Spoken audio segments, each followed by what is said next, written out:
Salut à tous, c'est Tom de la chaîne Tech Games et aujourd'hui on se retrouve pour une vidéo spéciale Noël. Pour l'instant c'est la toute première sur la chaîne, il y en aura une autre qui va sortir dans le même principe, je vous spoil pas plus. Et aujourd'hui vous l'avez vu dans le titre et puis évidemment la miniature, aujourd'hui je vais vous présenter 5 imprimantes 3D qui sont à un très bon rapport qualité-prix que je peux vous conseiller donc sur internet. Donc tout d'abord je tiens à dire que ce classement je l'ai fait par moi-même, les expériences que j'ai eues, alors évidemment j'ai pas acheté toutes les imprimantes 3D, évidemment vous le savez j'en ai qu'une seule, mais j'ai regardé les critiques, c'est des personnes que je suis soit sur YouTube soit que je connais personnellement qui ont ces imprimantes 3D et qui m'ont dit que du bien dessus, et donc je me permets de vous les présenter donc, dans cette vidéo. Dans cette vidéo il va y avoir deux marques principales puisque c'est les deux marques auxquelles je m'intéresse le plus, et il y aura des autres marques que je vais plutôt vous déconseiller, pas parce que c'est des mauvaises imprimantes, mais tout simplement parce que le rapport qualité-prix n'est tout simplement pas bon. Donc déjà on va commencer sur les marques que je déconseille.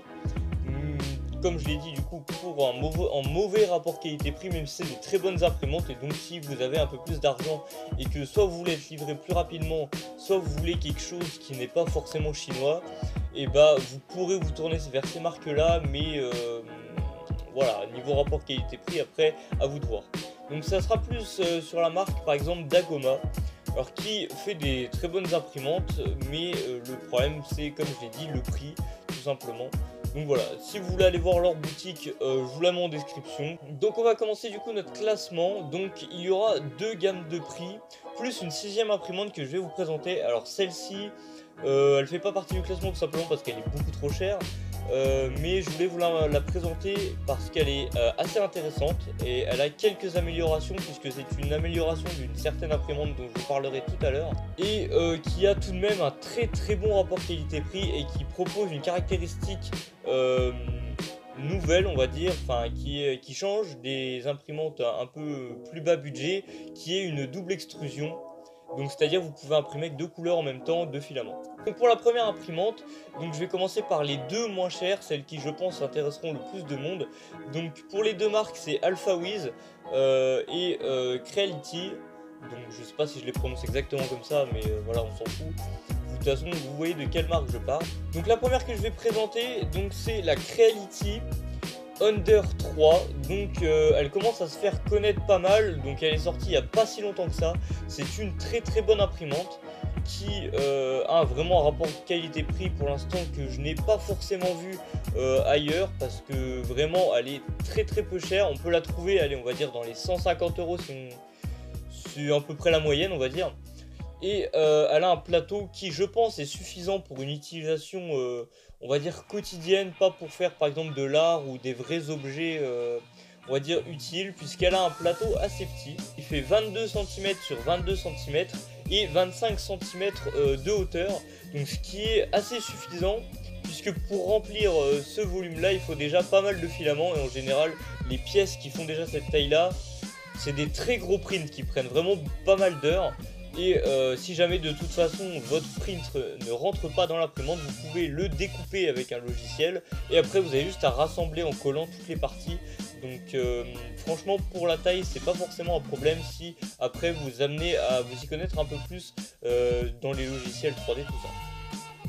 Pour la deuxième, elle est dans la même catégorie puisqu'elle est au même prix, et il s'agit de l'AlphaWiz U30. Pour celle-ci, c'est à peu près la même chose. Pour les options, c'est vrai qu'elles n'ont pas tellement d'options. De toute façon, je vous mets tous les liens dans la description.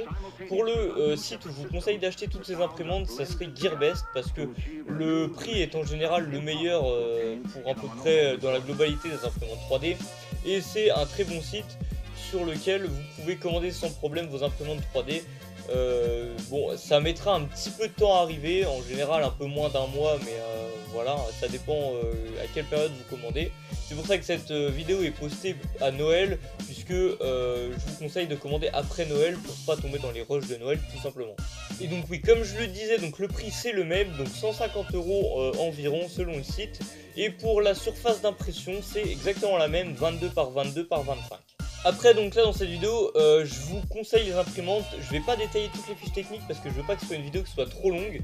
Je pense que vous devez tout simplement choisir votre budget, donc entre 150 € et environ 250-300.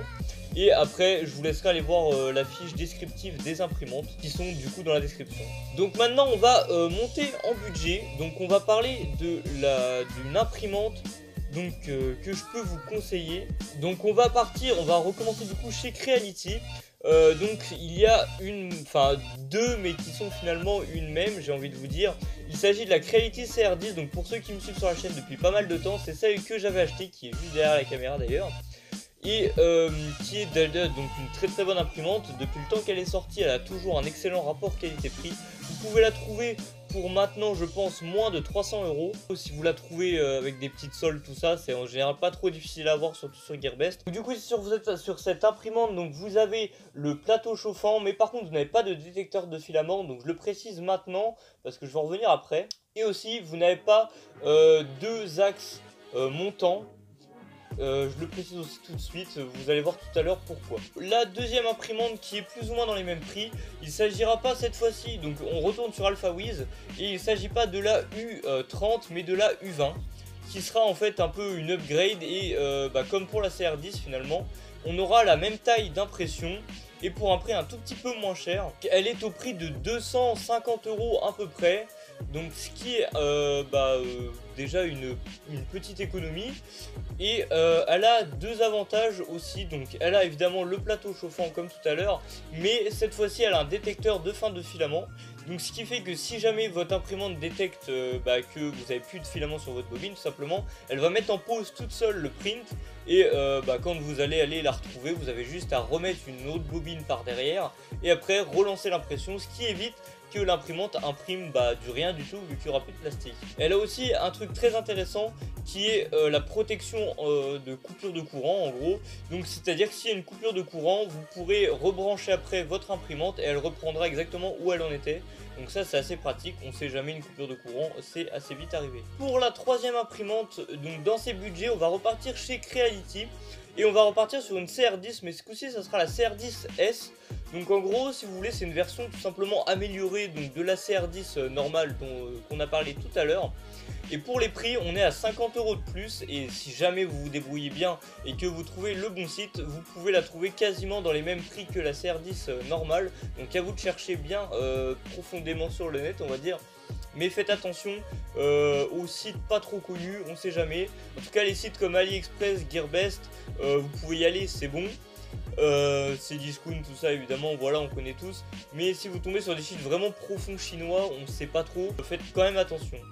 Donc l'avantage avec celle-ci, c'est qu'elle va récupérer donc un détecteur de fin de filament aussi. Donc là c'est toujours pratique. Et elle aura un deuxième axe X, c'est pour ça que je l'ai précisé donc tout à l'heure, ce qui va en fait aider à la précision donc de vos couches de plastique tout simplement, et vous aurez une finition un poil plus lisse. Après, est-ce que ça vaut les 50 € en plus? Je ne sais pas, sachant qu'on peut tout simplement prendre une CR10 normale, racheter un moteur et un axe, et une tige, et l'upgrade soi-même. Après, ça coûte un petit peu moins cher, mais il faut s'aventurer donc dans le bricolage évidemment. Donc je ne l'ai pas précisé, mais pour toutes ces imprimantes, vous les recevrez démontées, mais attention, j'arrête tout de suite ceux qui se disent là tout de suite je pourrais pas le faire. C'est extrêmement simple à faire, je m'avance pour même toutes les imprimantes que je n'ai pas moi-même montées, parce que toutes les imprimantes en fait sont quasiment conçues sur le même principe. Vous avez donc la partie haute que vous reposez sur la partie bas et simplement vous mettez des vis. En général c'est à peu près comme ça sur toutes les imprimantes, donc c'est très simple à monter. De toute façon vous avez une notice à chaque fois, donc vous avez juste à lire la notice et puis tout se passera bien. Et normalement vous en avez pas pour plus d'une demi-heure. De toute façon vous pouvez regarder sur la chaîne, j'avais fait le montage de la Creality CR10, c'est toujours disponible, c'était en live. Donc vous pouvez aller voir, on a été assez rapide malgré le fait qu'on était en live et qu'on a un peu galéré parce qu'on n'avait pas trop de place, comme quoi vous voyez que c'est très simple. Après pour les réglages, je vous invite à regarder des vidéos bien précises pour être sûr qu'elles soient bien réglées avant de faire votre premier print tout simplement. Et donc je vous ai dit au début de vidéo qu'on allait voir une imprimante qui était sorti très récemment et qui faisait deux couleurs. Donc il s'agit encore une fois de chez Creality, la CRX. Donc là elle est sortie vraiment très récemment. Et c'est vraiment une imprimante, si vous avez le budget et que vous avez l'utilité de la double impression, de la double couleur, parce qu'en fait c'est pas double extrudeur, c'est le même extrudeur. Donc pour ceux qui ne sachent pas, c'est la petite pointe en métal en gros qui chauffe et le filament passe dedans pour fondre. Et donc on peut se dire, si on a deux couleurs, on a deux buses, du coup deux extrudeurs. Et en fait là le principe c'est qu'en fait l'imprimante va tirer la couleur que vous ne voulez plus pour la remplacer par la couleur que vous voulez, et elle va faire ça à chaque fois tout simplement, et elle va se purger un peu sur le côté, ce qui vous fait perdre un peu de filament. Ça c'est dommage, mais c'est pas énorme non plus et ça peut se régler dans les logiciels. Donc pour ce point là c'est pas non plus un point négatif, on va pas exagérer. Pour le prix, elle est dans les alentours des 600 €. Donc là on monte vraiment au budget, c'est pour ça que je vous disais au début de la vidéo qu'elle faisait pas du tout partie du top. C'est juste que je voulais vous en parler tant qu'on faisait une vidéo impression 3D, enfin sur les imprimantes 3D, parce que c'est vrai qu'on n'en fait pas souvent sur la chaîne, alors que j'avais dit que quand j'allais acheter l'imprimante on allait faire pas mal de vidéos, mais comme vous le savez, je vous l'ai déjà dit, je ne peux pas racheter de filament pour l'instant, donc du coup les vidéos arriveront sûrement d'ici 2019. Donc du coup l'avantage avec cette imprimante c'est que vraiment elle est neuve, donc ils ont repensé vraiment pas mal de trucs sur l'imprimante, et notamment un truc, le boîtier de contrôle. Vous avez la molette pour choisir vos menus, tout ça, qui est maintenant en fait en dessous, plus l'imprimante normale reposée par dessus. Et en gros ça vous fait une structure beaucoup plus simple et déjà un peu plus stable, ça c'est plutôt un bon point. Et beaucoup plus simple sans le boîtier en fait qui dépasse. Et le boîtier, c'est vrai que si vous mettez dans un endroit assez petit, c'est pas forcément pratique de le caser, surtout que les câbles donc qui relient à chaque moteur, tout ça, sont vraiment pas très longs, donc soit vous le rallongez, soit vous allez tout simplement bloquer, vous allez être obligé vraiment de le mettre tout le temps à côté, du coup, soit de l'imprimante, soit devoir rallonger en fait tout simplement. Et là du coup vous n'allez pas avoir ce problème là. En fait il y a une seule une nappe, on appelle ça, donc tous les câbles ils sont dans la même prise, et vous avez juste une grosse prise à brancher sur l'imprimante depuis le boîtier en dessous tout simplement, et ça fonctionnera. Donc celle-là reprend donc toutes les caractéristiques donc de la CR10S bien sûr, puisque c'est finalement une version upgrade de la CR10S. Il y a aussi une imprimante, donc la CR10 Pro si je ne me trompe pas. Donc celle-ci je la connais pas bien, donc je préfère pas vous en parler dans cette vidéo, je voudrais pas dire de bêtises. C'est pas pour ça que je vous la conseille pas. Si vous voulez aller la voir, je vous la mettrai aussi en description. C'est pas le problème du rapport qualité-prix, parce qu'en général, voilà, chez Creality en général c'est des très bons prix. Mais c'est que c'est pas une des imprimantes les plus vraiment connues que les gens utilisent le plus souvent. Donc je me suis pas forcément renseigné dessus et je vais donc pas en parler dans cette vidéo tout simplement. Donc du coup voilà, la vidéo est finie. Si elle t'a plu, n'hésite vraiment pas à lâcher un petit like si elle t'a servi. Et si t'as des questions, pose-les en commentaire, même si c'est des questions qui n'ont rien à voir avec la vidéo. Comme ça permet de discuter un peu avec vous. Et si vous avez vraiment des questions importantes, j'essaierai d'y répondre le plus rapidement possible. Et évidemment avec la bonne réponse à la question, ça va de soi. Si t'aimes bien notre style de vidéo et l'impression 3D, n'hésite pas à t'abonner, ça coûte rien. Et puis si jamais par la suite nos vidéos te plaisent plus, tu pourras toujours te désabonner. Si l'envie te prend aussi, tu peux cliquer sur la cloche, alors du coup ce sera du côté là, pour recevoir les notifications et être sûr de ne pas louper nos vidéos. Voilà, c'est la fin de cette vidéo, j'espère qu'elle t'aura plu. Donc c'était Tom de la chaîne Tech & Games, et moi je vous dis bye les gens.